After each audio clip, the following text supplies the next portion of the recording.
मधुबन के बाबा, मधुबन के बाबा मुरली वाले, आपका क्या कहना, आपका क्या कहना। ओम शांति। आज 21 अगस्त 2023 के साकार मधुर महावाक्य हैं।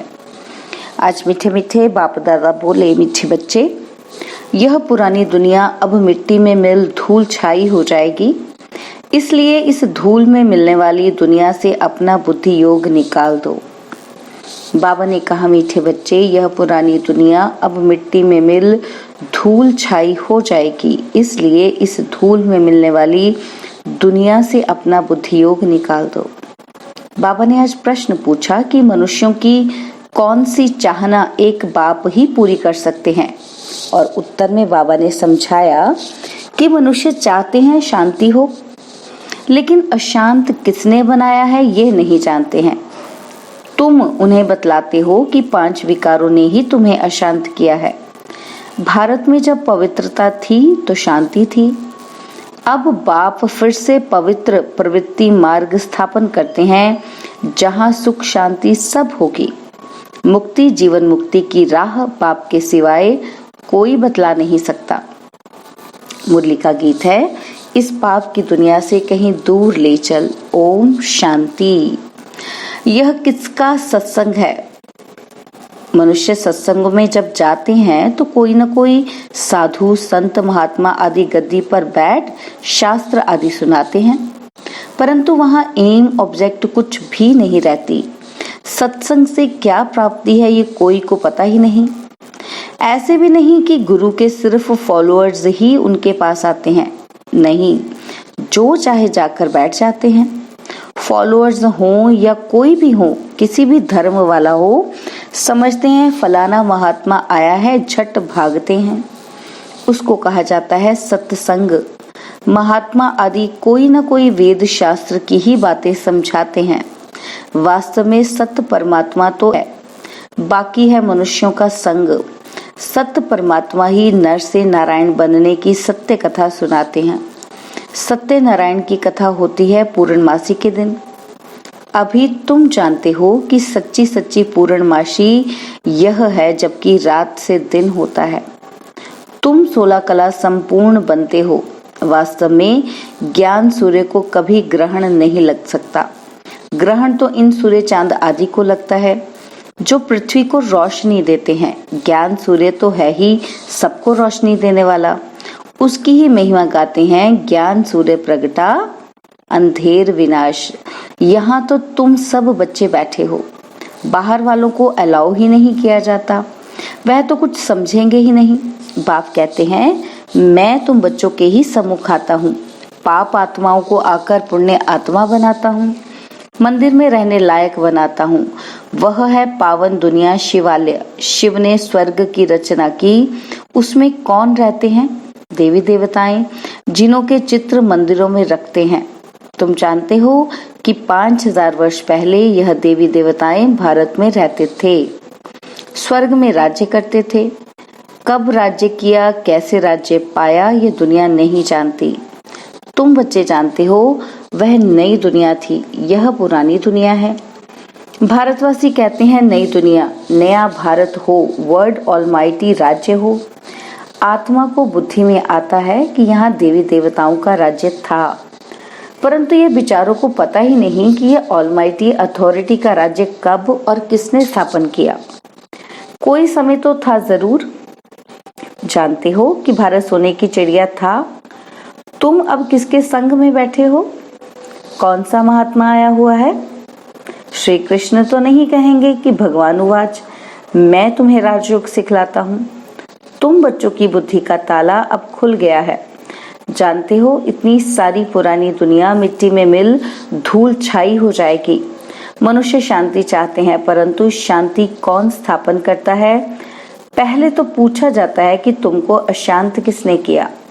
कुछ बता नहीं सकते कि इन 5 विकारों ने ही अशांत किया है। भारत में शांति तब थी जबकि पवित्रता थी। पवित्र प्रवृत्ति मार्ग में ही मनुष्य बहुत बहुत सुखी थे। अभी अपवित्र पतित प्रवृत्ति मार्ग हो गया है। निशानियां भी हैं। मंदिर में देवताओं की महिमा करते हैं कि हम नीच पापी हैं, हम निर्गुणहारे में कोई गुण नहीं। मनुष्य गाते हैं परंतु जानते नहीं। जब बाप आते हैं तब बच्चों पर मेहनत करते हैं। बाप आते ही बच्चों के पास, यहाँ कोई साधु संत आदि नहीं बैठा है, यह तो देहधारी हैं। तुम्हारी नजर ऊपर में है। हम शिव बाबा से सुनते हैं, किसी देहधारी तरफ दृष्टि नहीं है। कृष्ण भी देहधारी बच्चा है, गर्भ से जन्म लेता है। हर एक आत्मा को अपनी देह है, शिव बाबा को अपनी देह है ही नहीं।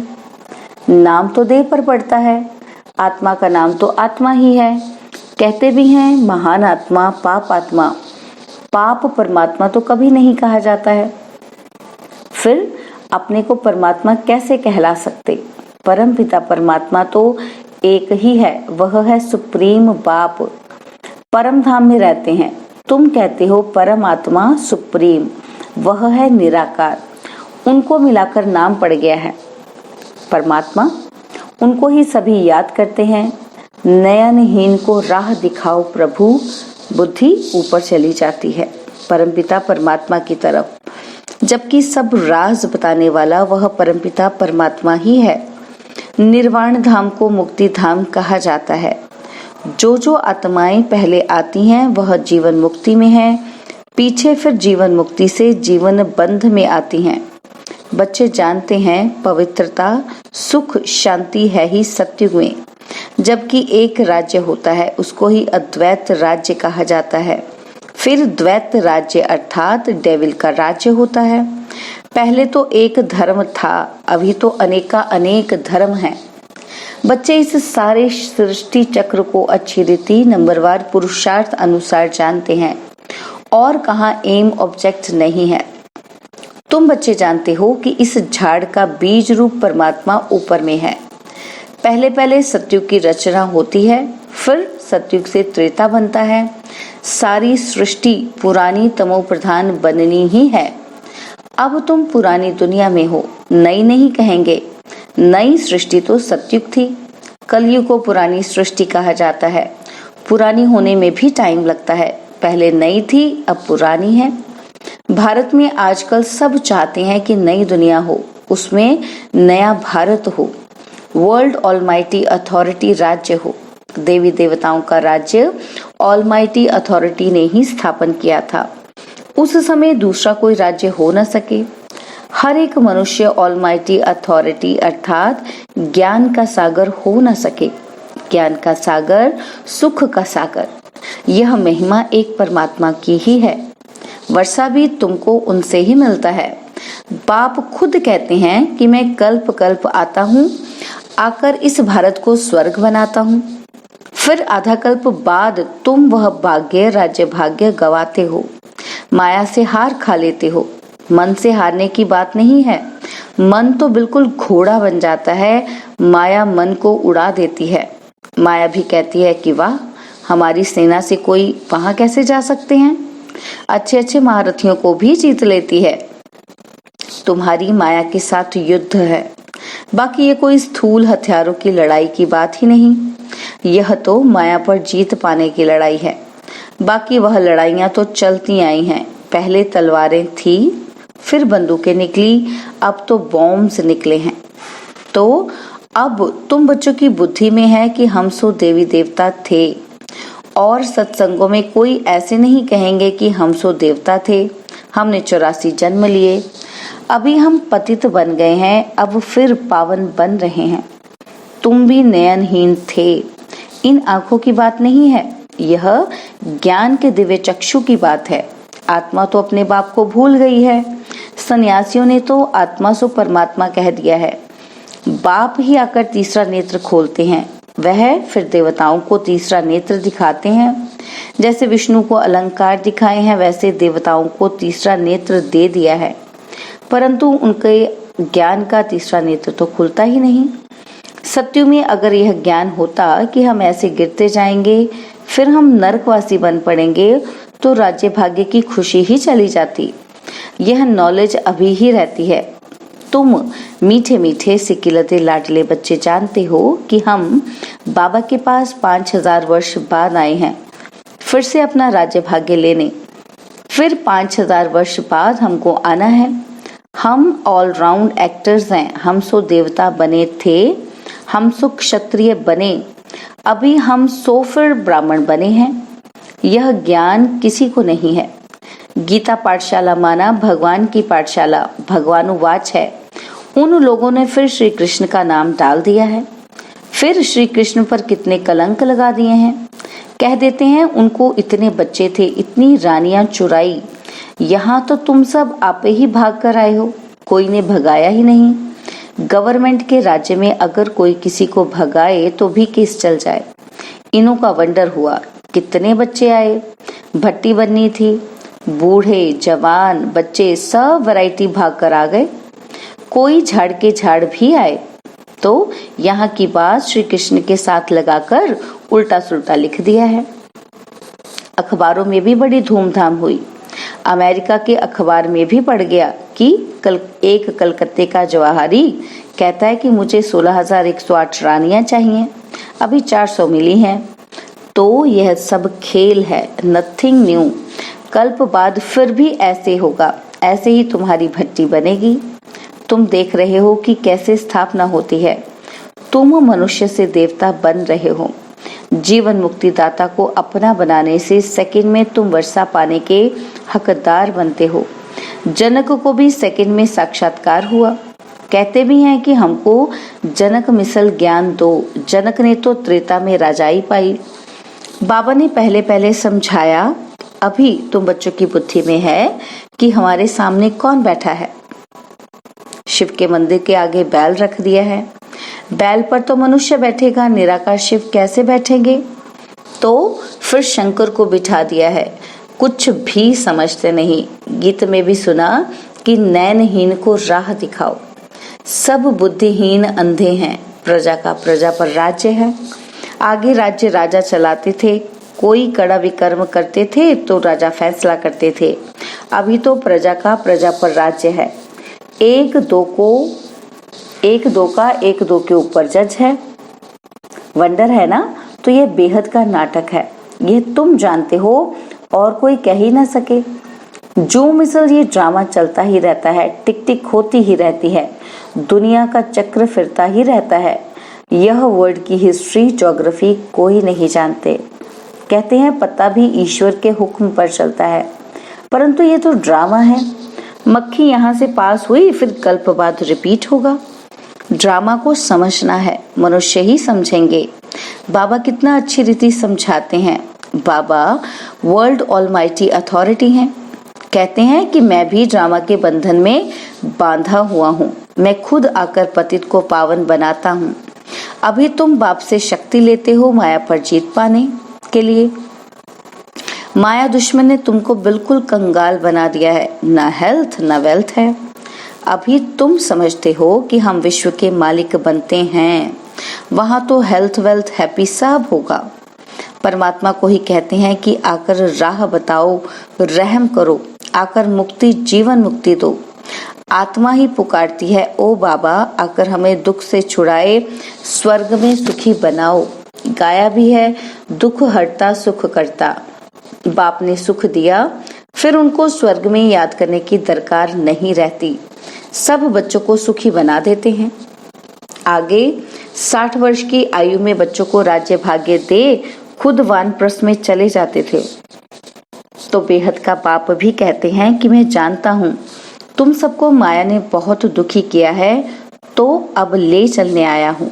निर्वाण धाम व वानप्रस्थ एक ही बात है। वानप्रस्थ अर्थात वाणी से परे स्थान, स्वीट साइलेंस होम। फिर जाएंगे अपने स्वीट राजधानी में। अभी तो दुख धाम है। तुम कहते हो कि हम सुदर्शन चक्रधारी बनते हैं और बनाते रहते हैं। संपूर्ण तो अंत में ही बनेंगे। कहते हैं सुदर्शन चक्रधारी विष्णु व श्री कृष्ण है। यह कैसे हो सकता है? यह बातें तो तुम ही समझ सकते हो। स्वदर्शन पधारियों को नशा होना चाहिए। शिव बाबा हमको स्वदर्शन चक्रधारी बनाते हैं हम संपूर्ण अंत में बनेंगे, इसलिए अलंकार देवताओं को दे दिए हैं, क्योंकि तुम अभी संपूर्ण नहीं बने हो। तुमको अलंकार शोभेंगे ही नहीं। देवताएं हैं संपूर्ण, इसलिए उनको दे दिए हैं। अच्छा, मीठे मीठे सिकिलधे बच्चों प्रति माता पिता बाप दादा का याद, प्यार और गुड मॉर्निंग। रूहानी बाप की रूहानी बच्चों को नमस्ते। हम रूहानी बच्चों की रूहानी बाप दादाजी को दिलवा जान सिकवा प्रेम से नमस्ते। ओम शांति। प्यारे बाबा, मीठे बाबा, मेरे बाबा, शुक्रिया बाबा, शुक्रिया बाबा, शुक्रिया। धारणा के लिए मुख्य सार है। पहला पॉइंट है, बेहद ड्रामा के राज को बुद्धि में रख नथिंग न्यू का पाठ पक्का करना है। वाणी से परे रह वानप्रस्थ अवस्था में जाना है। और सेकंड पॉइंट, माया दुश्मन पर जीत पाने के लिए सर्वशक्तिमान बाप से शक्ति लेनी है। ज्ञान नयनहीन आत्माओं को ज्ञान नेत्र देना है। बाबा ने आज वरदान दिया, मन को अमन व दमन करने के बजाय सुमन बनाने वाले दूरादेशी भव। मन को अमन व दमन करने के बजाय सुमन बनाने वाले दूरादेशी भव। भक्ति में भक्त लोग कितनी मेहनत करते हैं, प्राणायाम चढ़ाते हैं, मन को अमन करते हैं। आप अपने मन को सिर्फ एक बाप की तरफ लगा दिया, बिजी कर दिया, बस मन को दमन नहीं किया, सुमन बना दिया। अभी आपका मन श्रेष्ठ संकल्प करता है, इसलिए सुमन है। मन का भटकना बंद हो गया, ठिकाना मिल गया। आदि मध्य अंत तीनों कालों को जान गए तो दूरादेशी विशाल बुद्धि बन गए, इसलिए मेहनत से छूट गए। स्लोगन, जो सदा खुशी की खुराक खाते हैं वे सदा तंदुरुस्त और खुशनुमा रहते हैं। जो सदा खुशी की खुराक खाते हैं वे सदा तंदुरुस्त और खुशनुमा रहते हैं। ओम शांति। और अब यह एक बहुत अच्छी वीडियो भी जरूर देखें।